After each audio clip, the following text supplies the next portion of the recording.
Students, Vivekananda school की online class में आपका बहुत बहुत स्वागत है। हम बात कर रहे हैं आज क्लास 7 की और हमारा सब्जेक्ट है गणित।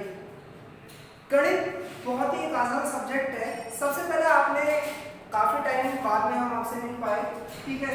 कक्षा 7 थी, क्लास 7। हमारा चैप्टर नंबर है 13। चैप्टर नंबर 13 का नाम है घात और घातांक। घात और घातांक से मतलब ये होता है कि कोई भी हमको अंक दे रखे हैं, उसकी घात के बारे में उसको घात के रूप में उसे लिखना ही क्या कहलाता है, घात कहलाता है। और जो उसके ऊपर घात लिखी जाती है उसे अपन घातांक के रूप में परिभाषित करते हैं। जैसे मान लो 10, जैसे मान लो 1000 है, ठीक है। 1000 को मुझे घात की फॉर्म में लिखना है, तो मैं लिखूंगा 10 गुणा 10, 10 गुणा 10 कितने हो गए 100, 100 गुणा 10, 100 गुणा 10 कितने हो गए 1000, ठीक है। इसको घात की फॉर्म में लिखूंगा तो घात के रूप में कितना हो जाएगा 10 की घात 3, ठीक है। ठीक इसी प्रकार यदि मान लो मैं 100 है और 100 को घात की फॉर्म में लिखूंगा तो कितना होगा 10 गुणा 10। लेकिन मैं इसको टुकड़े करने पर आपने ये देखा कि 10 को अपन ने 10 से गुणा किया, 10 को अपन ने 10 से गुणा किया कितने गए 100। 10 कितनी बार है, एक बार, दो बार, तो इसके ऊपर अपन कैसे लिखेंगे 2 बार। ठीक इसी तरह से आपको बताने जा रहा हूं। जैसे हमारा पहला क्वेश्चन है, हमारा पहला क्वेश्चन है कि 256 को 2 की घात के रूप में आपको लिखना है, ठीक है। 256 का मतलब ये हुआ कि 2 की घात के रूप में लिखना है, खुद कह रहा है। तो सबसे पहले आपको 256 का एलसीएम निकालना पड़ेगा, 256 का एलसीएम निकालना पड़ेगा, ठीक है। तो आप साइड में आप एलसीएम भी निकाल सकते हैं और मैं डायरेक्ट लिख सकता हूँ। देखो 2 गुणा 2 गुणा 2,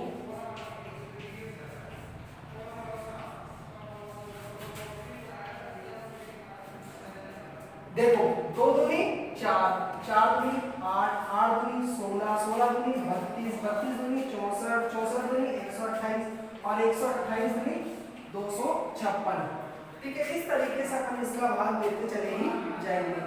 जैसे अपन यहाँ पे बात करें तो आप यहाँ पे एलसीएम निकाल सकते हो, जैसा कि आपने पिछली कक्षाओं में भी सीखा एलसीएम के बारे में, ठीक है। ये बात आप सभी को समझ आ गई होगी। तो आपको इसको घात के रूप में लिखना है कि अपन घात के रूप में इसे कैसे लिखेंगे। तो आप देखो सबसे पहले मैंने एक बार तो 2 लिखा है यहाँ पर, ये कितनी बार है 2, 1 2 3 4 5 6 7 8, तो 2 की घात कितनी हो जाएगी अपने पास 8। 2 की घात 8 को ही अपन क्या बोलेंगे 256 बोल सकते हैं, क्योंकि अपन ने इसके टुकड़े कर दिए, ठीक है। नेक्स्ट क्वेश्चन अपना ये आता है कि 2 की घात 3 और 3 की घात 2 में कौन बड़ा है। उदाहरण नंबर है 2, 2 की घात है अपने पास 3 और 3 की घात 2 में कौन बड़ा है।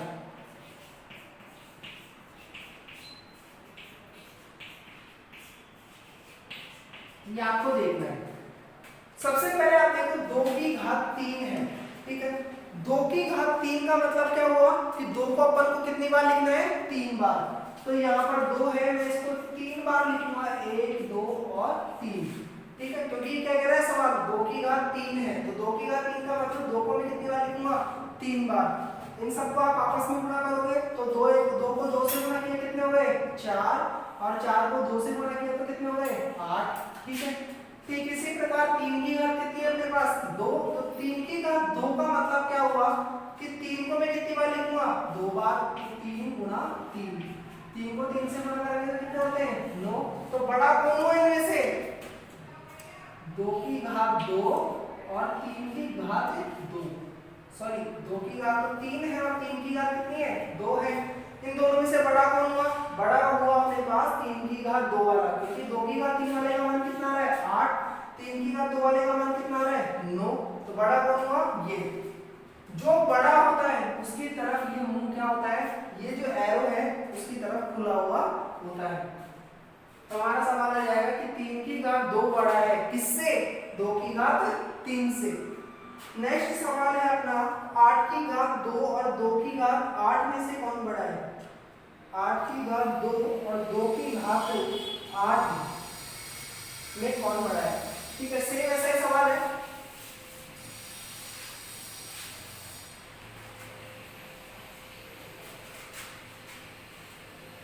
उदाहरण नंबर है 3।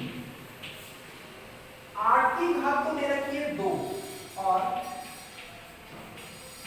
2 की घात दे रखी है 8 में से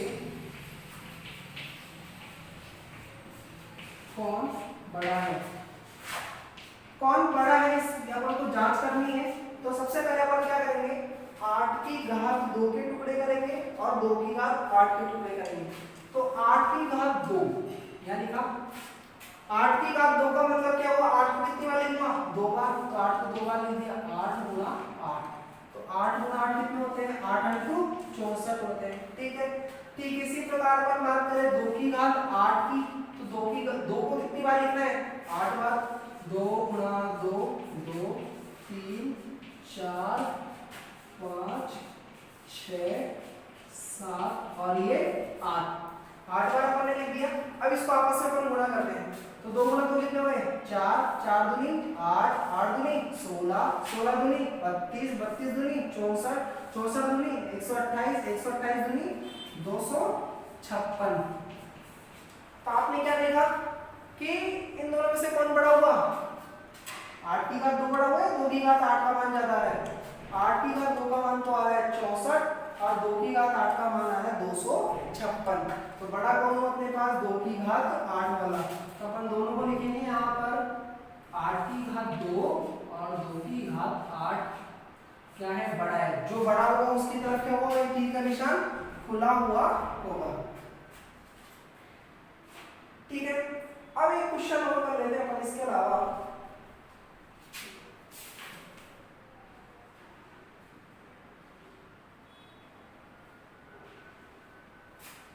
आज अपन यही तक करेंगे। ठीक है, कि आगे का जो पैटर्न है,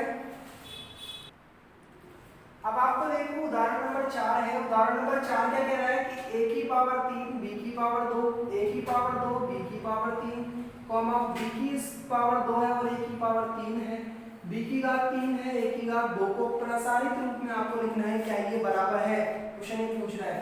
तो सबसे पहले a की पावर 3 और b की पावर 2 की मैं बात करूं तो देखो a कितनी बार है, 3 बार, a गुना a, छोटा ब्रैकेट लगाया, फिर गुणा का निशान हो गया। b कितनी बार है, 2 बार, तो b को कितनी बार लिखा, 2 बार। अगला है अपने पास a की घात कितनी है, 2 और b की घात कितनी है, 3।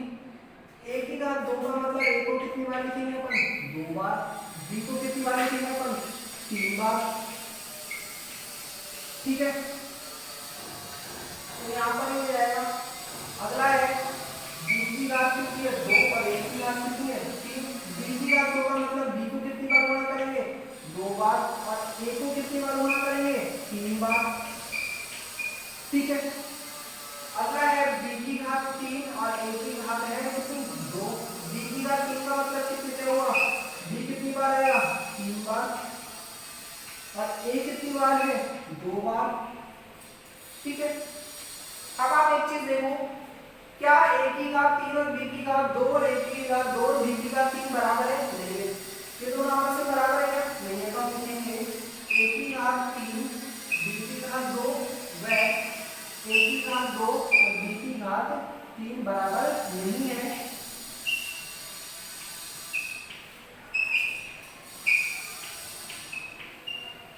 बराबर नहीं है क्योंकि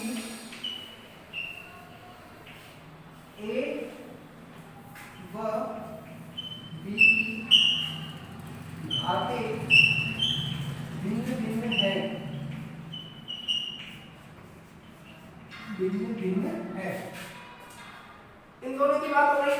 यदि मैं इन दोनों की बात करूंगा तो ये दोनों भी आपस में क्या है, बराबर नहीं है, क्योंकि यहाँ b की घात तो 2 है लेकिन यहाँ b की घात कितनी है, 3।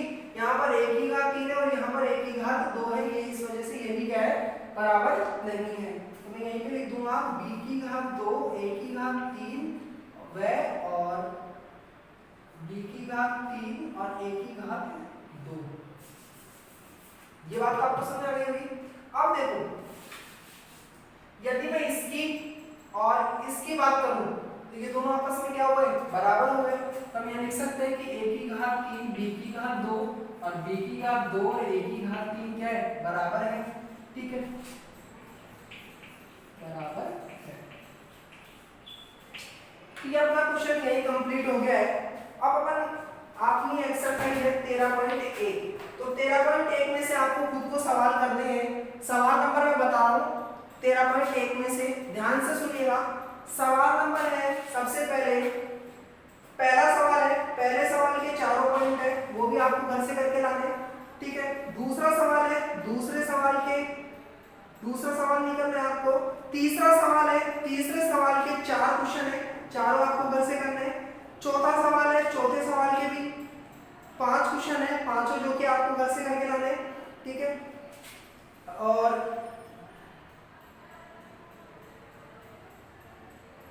ठीक है, बस ये इतने ही सवाल है जो कि आपको घर से करके लाने हैं। मैंने वीडियो में बता दिया है कि कौन कौन से सवाल है जो कि आपको घर से करके लाने हैं। ठीक है, आज की अपनी क्लास यही खत्म हुई।